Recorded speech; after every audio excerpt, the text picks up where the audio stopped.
भगवान द्वारिकाधीश कृष्ण मैया रुक्मिणी का पाणी ग्रहण भया। शिशुपाल मैया रुक्मिणी को प्राप्त करना चाहता था, लेकिन रुक्मिणी जी तो द्वारिकाधीश कृष्ण ही है। रुक्मिणी जी कौन है? लक्ष्मी है। शिशुपाल बहुत प्रयत्न किया रुक्मिणी जी के पति बनने का, लेकिन नहीं बन पाया। क्यों भैया? लक्ष्मी का पुत्र तो हर कोई बन सकता है बाबूजी, लक्ष्मी का पुत्र हर कोई बन सकता है, लक्ष्मी पुत्र, लेकिन लक्ष्मी पति केवल एक है, नारायण। लक्ष्मी पुत्र बनकर के रहोगे, आनंद में रहोगे, और लक्ष्मी पति बनने का प्रयास करोगे तो शिशुपाल की तरह सर से धड़ अलग हो जाएगा। इसलिए लक्ष्मी पति बनने का प्रयास ना करिए। लक्ष्मी संपत्ति को कैसे उपयोग करें? एक हमारी बिटिया है कलाई थी सिया,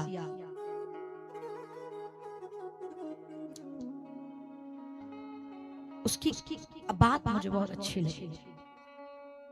कुछ समय पहले उसने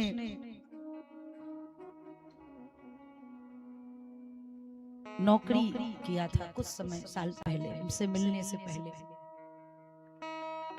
उससे धन अर्जित किया था। कल वो मेरे पास आई, बोली माँ मेरी कक्षा है। मैंने कहा बोल बेटा। तो बोली माँ हम भागवत कथा करवाना चाहते हैं। तो मैंने कहा बेटा तू अकेली है, घर में पिता भी नहीं है, भाई भी नहीं है, कैसे करवाएगी? सिया को जान लो ना बेटा, आम बहाल। तो मैंने कहा तू कैसे करवाएगी और इतनी संपत्ति कहां से ले आएगी? तो उसने कहा कि जीवन यापन करने के लिए मिल जाता है, और मैंने जो 10 साल में मैंने जो संपत्ति कमाई है, मुझे लग रहा है माँ कि उस संपत्ति का सही उपयोग यही होगा कि उस धन से मैं भागवत कथा करवा लूं, उस धन से मैं भागवत कथा करा लूं। हम आप होते तो सोचते हम हो, कोई भी हो, हम भी हैं उसमें। हमारे पास धन आता तो लगता है लग्जरी कार ले, बढ़िया घर बनवाएं, वीआईपी लाइफ को एंजॉय करें, वीआईपी ढंग से, अच्छा कपड़ा पहने, अच्छा आभूषण पहने, अच्छी सोसाइटी में जाने की योग्य बने। हम ये सोचते हैं, हम भी हैं उसमें। हम केवल आप सबको नहीं कह रहे, हम भी वीआईपी तरीके से जीवन को जिए बाबूजी, हम ये सोचते हैं। लेकिन धन्य हो वो बिटिया, उसने कहा माँ मैंने जितना अर्जित किया है उस अर्जित धन से मैं कथा करवाऊंगी। तो उसी समय मैंने घोषणा कर दी कि तेरी कथा तो करूंगी, लेकिन मैं दक्षिणा नहीं लूंगी। मैंने भी संकल्प तुरंत कर दी, कथा तो करेंगे, केवल यही लोग लेंगे, मैं दक्षिणा उस कथा में नहीं लूंगी। अरे भैया संपत्ति को हम किस प्रकार से उपयोग कर रहे हैं? कभी कभी उस संपत्ति आसक्ति का कारण हो जाता है, कभी कभी यही संपत्ति मुक्ति का कारण हो जाता है। इस संपत्ति से संसार का केवल सुख लेंगे। हम ये नहीं कह रहे कि सुख मत भोगो, भोगो, अरे मिला है धन तो बिल्कुल प्रयोग करो, लेकिन इस संपत्ति से प्राप्त हुई संपत्ति से केवल सुख भोगेंगे, केवल लौकिक सुख प्राप्त करेंगे तो आसक्ति का कारण हो जाएगा। और इसी संपत्ति से भागवत चर्चा करते रहेंगे तो यही संपत्ति मुक्ति का कारण हो जाएगा। इसलिए संपत्ति का उपयोग करो। संपत्ति केवल भोग के लिए नहीं है, केवल भोग के लिए करिए, भोग करिए, अवश्य करिए, लेकिन सीमा भर। आहा रुक्मिणी जी को भगवान लेकर के गए। शिशुपाल हाथ मींजता बैठा रह गया। हम भी यही प्रार्थना करेंगे। जैसे शिशुपाल मस्तक पीट कर रो रहा है कि रुक्मिणी, हाय रुक्मिणी मुझे नहीं मिली, हाय रुक्मिणी मुझे नहीं मिली, उसी प्रकार से हम भी माथा पीटेंगे। अगर लक्ष्मी को योग की दृष्टि से देखेंगे तो वैसे मंच पर बैठे रहोगे, चढ़ोतरी होती रहेगी ना, जैसे हमारे सामने रखी लक्ष्मी भगवत कृपा। योग की दृष्टि से देखोगे तो एन केन प्रकार आ ही जाएंगी, और भोग की दृष्टि से देखोगे तो आई हुई भी एक दिन चली जाएंगी। इसलिए प्रयास करो। मैं हमेशा कथाओं में कहती हूँ, जितने भी समृद्धशाली माता पिता हैं उनसे हाथ जोड़कर निवेदन है कि अपने बच्चे को आराम से धन मत दो। क्यों बाबूजी? जितना आराम से पैसा आता है बेटा, उतने आराम से चला जाता है, और जो मेहनत करके कमाता है ना, उसको 5 रुपया की भी कदर होती है, बड़ी कीमत है ना भैया। जो खेत में किसान लोग दिन रात मेहनत करते हैं, उनके जेब से 500 रुपया निकलते तो लगता 50,000 निकल रही है, और जो हम लोगों की तरह फ्री में पा रहे हैं, उनके लिए क्या है? एक व्यक्ति अपने इकलौते पुत्र को सजग करना चाह रहा है। एक हमारे बहुत अनन्य है, पीछे पिछली कथा में मिले थे, बहुत संपन्न व्यक्ति हैं, तो वो कथा करवाए, तो हमने कहा भैया बहुत खर्चा कर रहे हो, आपकी तरह बहुत खर्चा कर रहे थे, बड़ा वीआईपी ट्रीटमेंट दिए थे भाई सबको, तो वीआईपी व्यवस्था दिए थे। तुमने कहा भैया सारा धन तो आप इसमें लगा दे रहे हैं, बच्चों के लिए नहीं रख रहे हैं। वो हंस कर बोले, दीदी बच्चों के लिए पैसा रख कर जाना मतलब बीमारी देकर जाना। बच्चों के लिए अकाउंट में बहुत धन छोड़कर जाना मतलब बच्चे को बीमारी देकर जाना। हमने कहा क्यों? बोले बैठे बैठे खाएगा और उड़ाएगा, मौज करेगा, और पैसा नहीं रहेगा तो मेहनत करके कमा करके इतिहास रचेगा, भविष्य का निर्माण करेगा। मैं एक दृष्टांत सुनाती हूँ। एक बहुत बड़ा सेठ था, उसका इकलौता बेटा था, तो वो मेहनत नहीं करना चाहता।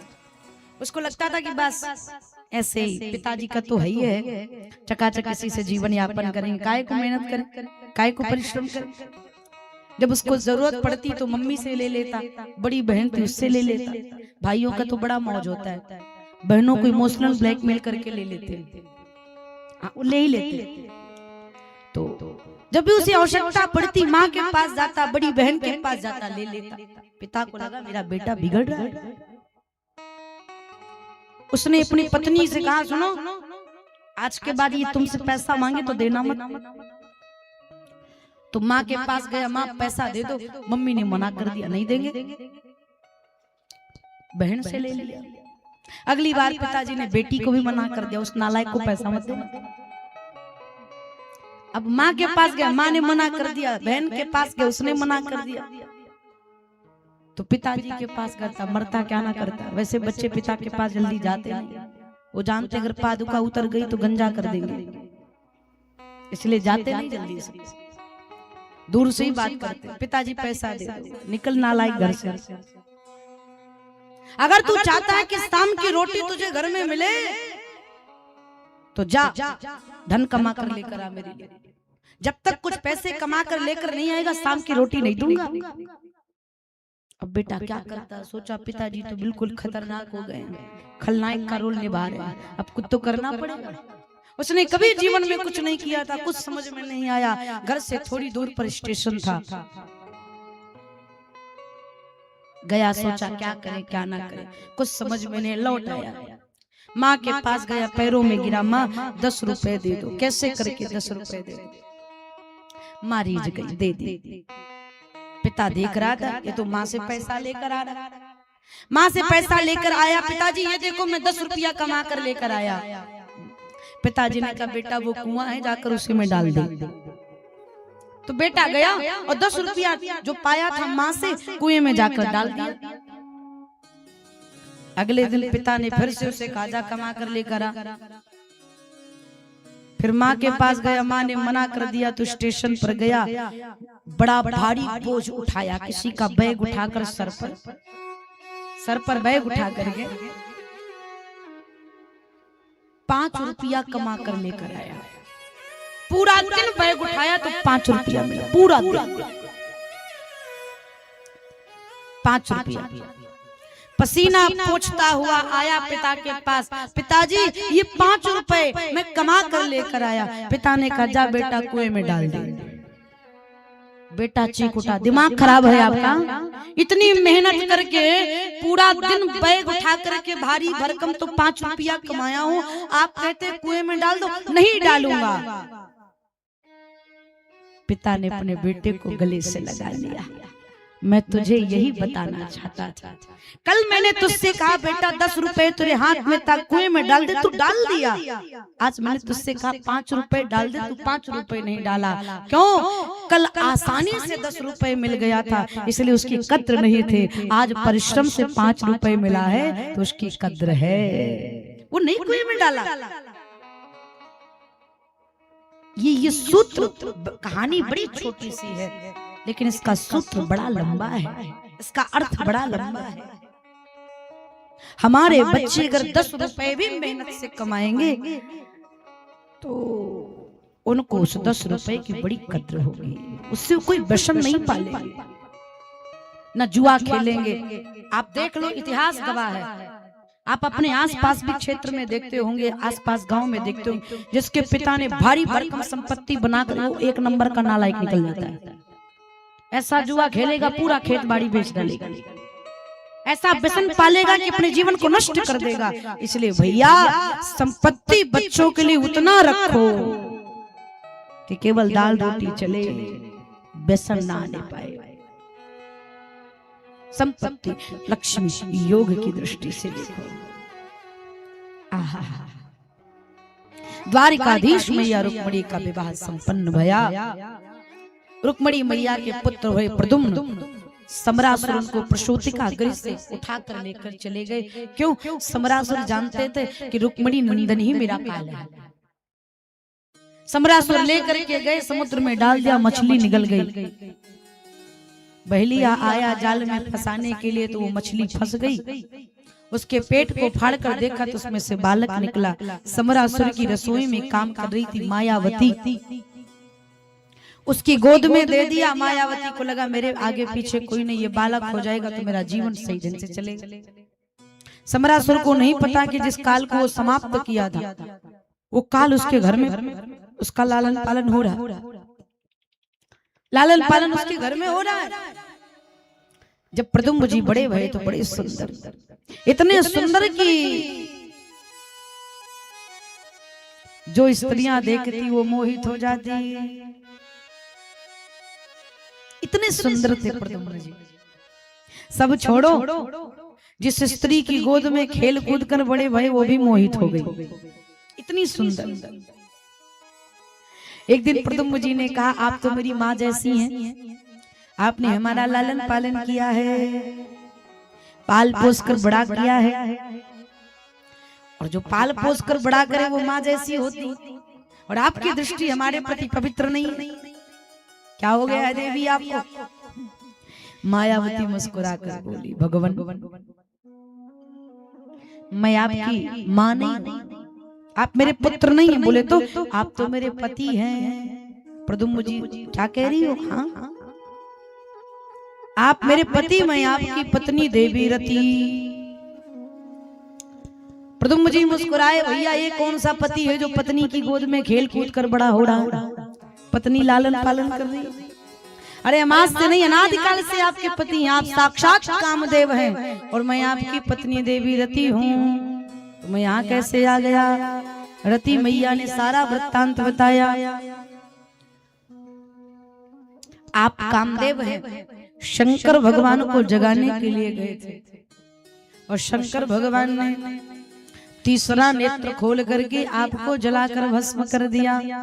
तब शिवती सर नयन उघारा, चितवत काम भयों जरी छारा। तीसरा नेत्र खोले जलकर भस्म हो गए। तब मैं रोती भागती महादेव के पास गई, हे आशुतोष, हे भोले भंडारी, आप तो सबको तारते, हम पर भी कृपा करिए। तो शंकर भगवान ने आशीर्वाद दिया। जब जदुवंश कृष्ण अवतारा, हुई है हरन महामही भारा। कृष्ण तनय हुई है पति तोरा, बचन अन्यथा होई न मोरा। द्वापर में जब भगवान कृष्ण आएंगे, कंस का उद्धार करेंगे, फिर द्वारिका के राजा बनेंगे, रुक्मिणी जी से विवाह होगा, तब रुक्मिणी नंदन ही आपके पुत्र होंगे। तब से प्रतीक्षा कर रही हूँ। तो आप मैं यहाँ कैसे आ गए? समरासुर आपको लेकर आया, प्रद्युम्न जी को आक्रोश आया।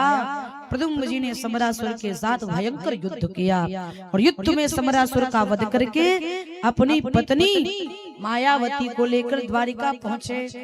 आहा, अब दर्शन करो। द्वारिका में श्री प्रद्युम्न जी अपनी पत्नी को लेकर के आए तो सुखदेव जी कहते हैं, परीक्षित, द्वारिका में जितनी भी स्त्रियां हैं सब प्रद्युम्न जी को देखकर मोहित हो गई। कितने सुंदर हैं,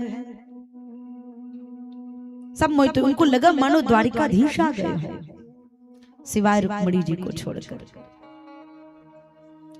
जब रुक्मिणी जी की दृष्टि प्रद्युम्न पर गई ना, तो उनके स्तन से दूध की धारा निकल पड़ी। उनके मन में तो वात्सल्य जग गया। कितना सुंदर बालक है, अगर मेरा पुत्र होता तो इतना बड़ा हो गया होता। वात्सल्य जग गया,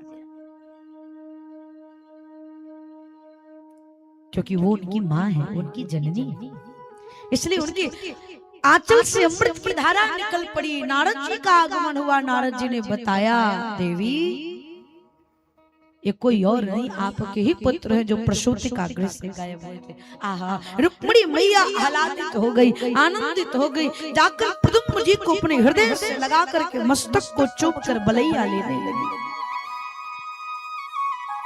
जो बालक प्रसूति का गृह से गायब हो गया था, वो वर्षों बाद लौटा तो बहू रानी को लेकर लौटा। मैया रुक्मिणी बड़ी प्रसन्न, गया था अकेले, आया दो। श्री द्वारिकाधीश आनंदित है। अब परीक्षित जी ने पूछा, गुरुदेव अभी अभी आपने कहा कि जितनी रानियां थी सब मोहित हो गई, कितनी रानियां हैं? तो कहे बढ़िया, भगवान का विवाह 16,108 16,108 पत्नियों के पति हैं प्रभु। तो भगवान का प्रथम विवाह मैया रुक्मिणी के साथ हुआ, भगवान का दूसरा विवाह जामवंत की पुत्री जामवती के साथ हुआ, भगवान का तीसरा विवाह सत्यजित की पुत्री सत्यभामा के साथ हुआ, भगवान का चौथा विवाह सूर्यपुत्र यमराज की बहन कालिंदी के साथ हुआ, भगवान का पांचवा विवाह मित्रविंदा के साथ, छठवां विवाह सत्या के साथ, सातवां विवाह भद्रा के साथ, आठवां विवाह लक्ष्मणा के साथ संपन्न हुआ। ये भगवान की 8 रानियां हैं। भौमासुर नाम का एक दैत्य था जिसका नाम है नरकासुर, जो इतना प्रतापी है, इतना प्रतापी कि जिस राजा को जीतता था उस राजा को जीतने के बाद उनकी पुत्रियों का हरण करके लाकर कारागृह में डाल देता था। 16,100 कन्याओं को बंदी बना लिया। स्त्रियां सोचने लगी क्या करें, कौन है जो हमें इस नरकासुर के कारागृह से मुक्त करेगा। सारी गोपियां लोहे के कारागृह में हैं और लोहे के कारागृह में कैद होकर के भगवान को पुकारते हैं कि हे प्रभु आप जहां भी हैं, जिस रूप में है, हे गोविंद आपके अतिरिक्त कोई और नहीं है जो हमें इस भौमासुर के कारागृह से मुक्त कर सके। हम आप भी उसी कटगरी में हैं। मोह की लोहे की जंजीर में हम बैठे। देखिए माया और मोह दो चीज है, नारे नारे, माया और मोह, माया और मोह, इन दोनों में अंतर है बाबूजी। व्यवहारिक जीवन में लोग कहते हैं माया मोह में फंसे हो, कहते हैं ना माया मोह में फंसे हो भैया, तुम्हारा क्या होगा, तुम तो माया मोह में फंसे हो। माया और मोह में अंतर है। माया भगवान की योजना है, तो भगवान क्या देता है, मायापति की शक्ति है माया। माया भगवान की योजना है और मोह जीव का स्वभाव है। ये जीव के हाथ में है। मोह के बंधन में बंधना हमारा आपका स्वभाव है और माया भगवान की योजना से चलती है। जब तक माधव नहीं चाहेंगे माया के चक्कर में कोई नहीं पड़ेगा, लेकिन मोह के चक्कर में तो पड़ जाते हैं। जैसे हम तुम्हारे चक्कर में पड़ गए, ये मोह ही तो है। आए हैं चुपचाप कथा गा के चले जाते, क्या जरूरत है तुम लोगों से प्रेम होने की, लेकिन हमारे बस स्वभाव है मनुष्य मोह के बंधन में बंध ही जाता है। तो 16,108 स्त्रियां 16,100 स्त्रियां मोह के बंधन में बंधी हैं। भुजा उठा करके हाथ फैला करके आर्त भाव से भगवान को पुकारती है, हे प्रभु, हे कृष्ण चंद्र, हे आनंद कंद, आइए और हमें भौमासुर के कारागृह से मुक्त करिए। एक बड़ा अद्भुत भाव भी जगह। भौमासुर का एक नाम है नरकासुर। मृत्युलोक भी उसी नरक की तरह है। इसको भी आप वैकुंठ ना समझो, ये दुखालय है। यहाँ बहुत दुख है, सुखालय है लेकिन दुख ज्यादा है। तो हम सब भी पुकारे भगवान से कि प्रभु किसी रूप में आकर के मुझे इस नरक से मुक्त करके अपने श्री चरणों में स्थान दीजिए। बोलो वृंदावन बिहारी लाल की। हम सब भी पुकारे बड़े प्रेम और भाव के साथ।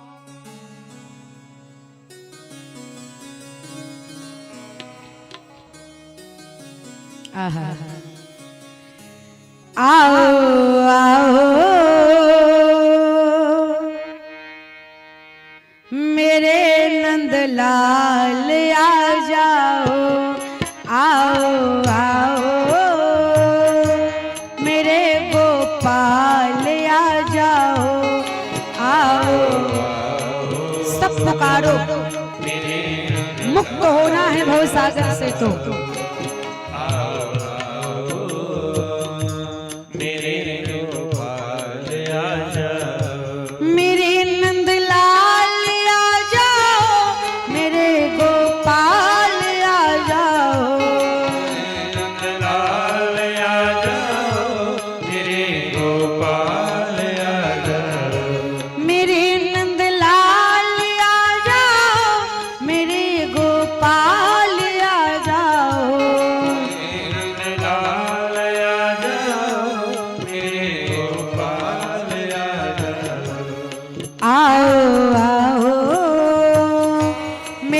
भगवान आ जाओ, आओ आओ मेरे भगवान आ जाओ, प्रेम से पुकारो। द्वारिकाधीश भगवान की जय हो।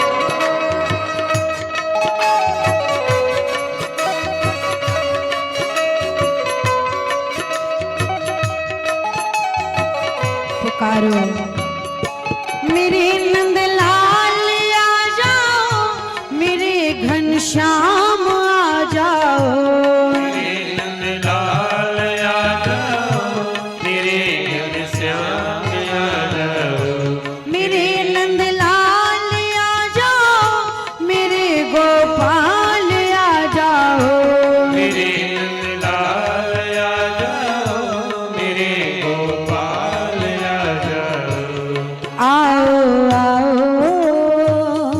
आओ आओ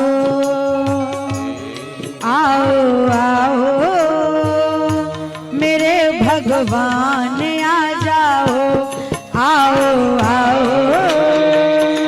मेरे भगवान।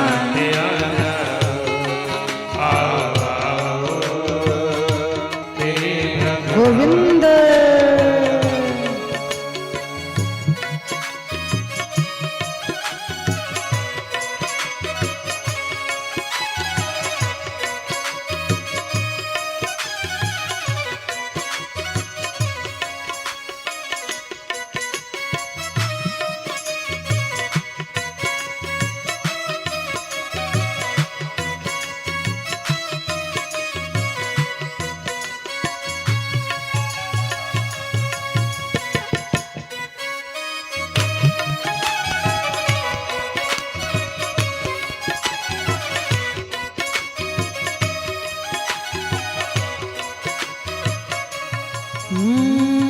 यशोदा का नंद लाला ब्रज का उजाला है, मेरे श्याम से तो सारा जग जगमगाए। मेरे सांवरे मेरे सांवरे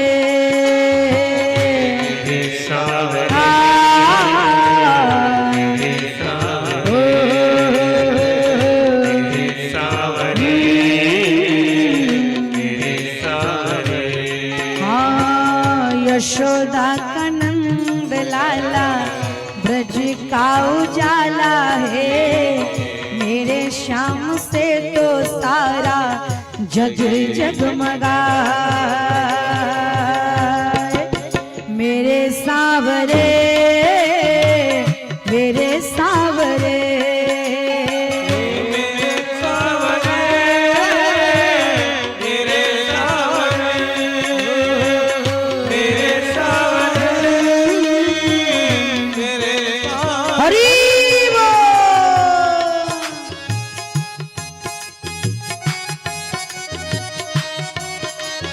प्रेम से करताल करते हुए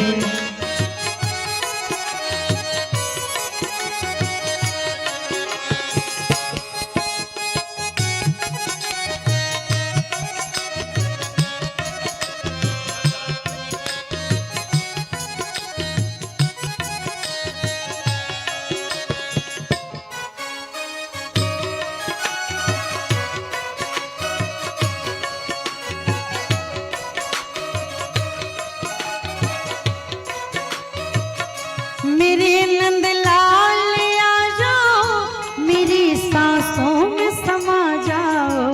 मेरे नंद लाल पुकारो मेरे सांसों में समा जाओ। मेरे गोपाल आ जाओ, मेरी आँखों में समा जाओ। मेरे गोपाल आ जाओ, मेरी आँखों में समा जाओ। आओ आओ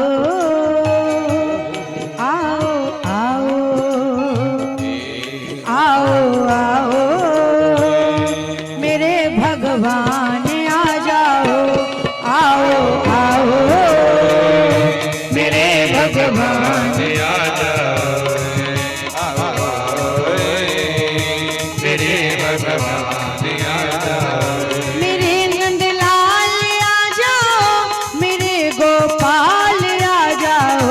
मेरे भगवान आ जाओ, मेरे नंदलाल आ जाओ।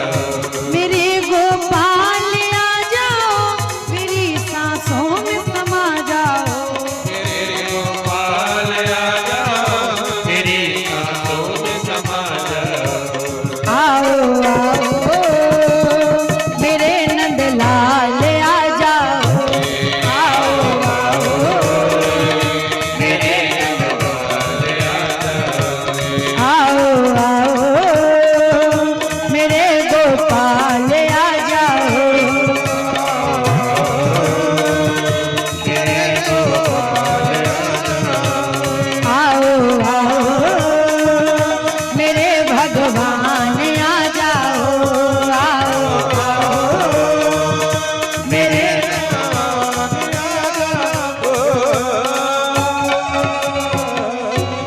बोल बाके बिहारी लाल की राधा कृष्ण भगवान की।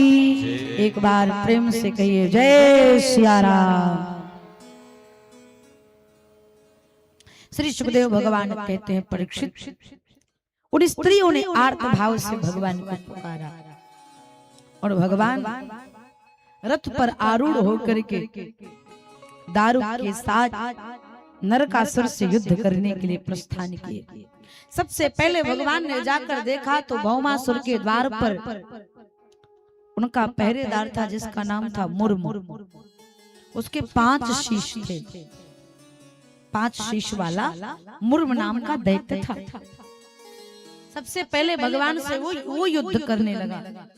भगवान थोड़ी देर तक उसके साथ युद्ध किए। उसके बाद भगवान ने आरी उठाया और मुर्म के दैत्य, मुर्म नामक दैत्य के सर को आरी से भगवान ने काटा। इसलिए भगवान का एक नाम पड़ गया मुरारी। बोले मुरारी भगवान की। भगवान ने मुर्म का उद्धार किया। भौमासुर के साथ भगवान ने घोर युद्ध किया। भौमासुर इतना पराक्रमी था कि कश्यप की पत्नी मैया अदिति देवताओं की मां के कर्णफूल को छीन कर ले आया था, लेकिन किसी देवता में सामर्थ्य नहीं थी कि वो भौमासुर के साथ युद्ध कर सके। आज भगवान भौमासुर के साथ युद्ध किए। देवता हाथ जोड़ खड़े हैं कि प्रभु कृपा करिए, इसका उद्धार करिए। और भगवान ने सुदर्शन चक्र को उठाया है और भौमासुर के सर को धड़ से अलग किया है। देवता पुष्प की वर्षा करते हुए जय जयकार करने लगे। द्वारिकाधीश भगवान की। भौमासुर का उद्धार करके भगवान ने 16,100 कन्याओं को कारागृह से मुक्त किया। देवियों, अब तुम सब स्वतंत्र हो, तुम्हें किसी का भय नहीं है, तुम सब अपने अपने घर जा सकती हो। स्त्रियां कहती कौन से घर? पिता के घर जाएंगे तो क्या मुख लेकर जाएंगे? भगवान, इस संसार में भौमासुर के कारागृह में रहने के बाद हमें कोई स्वीकार नहीं करेगा। कोई अपने बामांग में बिठा करके अर्धांगिनी का नाम नहीं देगा मुझे। हम स्त्रियों के लिए संसार के सारे द्वार बंद हो गए, सिवाय एक द्वार खुला, एक द्वार मात्र। कौन सा? मृत्यु का। जगत के द्वार बंद हो गए, इसलिए मृत्यु का द्वार खुला है।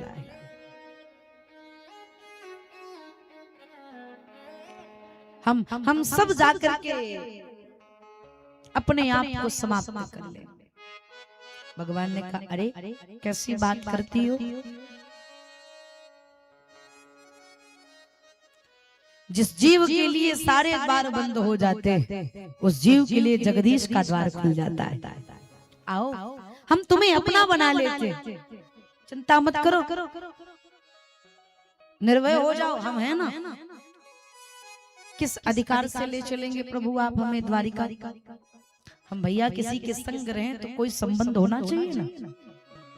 उस संबंध के आधार पर तो हम किसी के साथ रह सकते हैं। ऐसे तो नहीं रह सकते किसी के घर में 2-4 दिन, 10 दिन, 15 दिन, उसके अलावा तो भागना ही। आधार होना चाहिए, कोई संबंध का आधार होना चाहिए। किस आधार से रहे प्रभु? भगवान ने कहा चिंता मत करो। एक ही मुहूर्त में भगवान ने संकल्प रूप से सबका वर्ण किया और भगवान ने 16,100 कन्याओं को अपनी पत्नी होने का अधिकार प्रदान किया। आज से तुम सब मेरी पत्नी हो। और भगवान समस्त स्त्रियों को लेकर द्वारिका गए। मैया रुक्मिणी ने भव्य स्वागत